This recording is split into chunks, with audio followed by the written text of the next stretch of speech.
তো এবার ভালোই ফসল হয়েছে। ভাই বল, আমার জমিগুলো আমাকে বুঝাই দাও। তোর কিসের জমি? বাবার জমি থেকে কি আমি ভাগ পাই না? বাবা তো তোকে জমি দিয়ে যায় নাই। তাতে কি হয়েছে, তুমি জমি ভাগ করে দাও। না, আমি জমি দিতে পারবো না। কি বললা, আমাকে জমি দিবা না?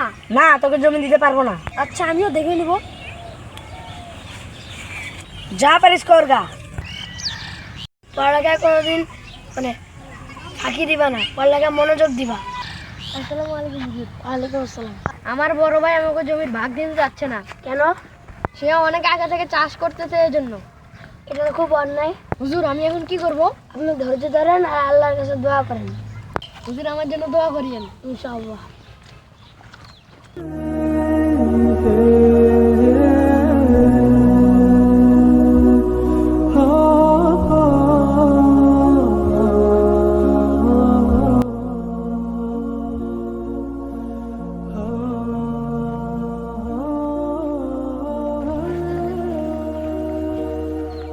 যা যা তো খেতে ছাগল করছে, তারাই দিয়ে আয়।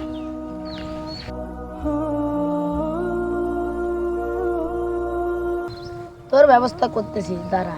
ওই ছাগল, ছাগল তো দেখি না।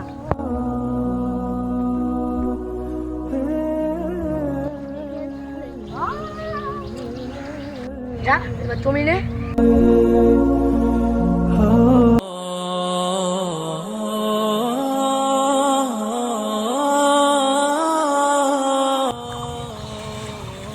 আরে এর কি হলো? আরে এই তো মারা গেছে, সিআইডিকে বলতে হবে। স্যার, এখানটা চললাম। কোথায়? ওইদিকে। চলো তো। এই যে দেখো তো কিভাবে মারা গেছে।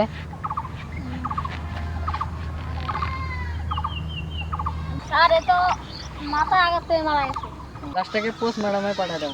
আমরা নেওয়ার ব্যবস্থা করতেছি। তুমি এখানে কেন আসিলা? আমি এখানটা কাজ করছি, তো কাজ করতে আসছি।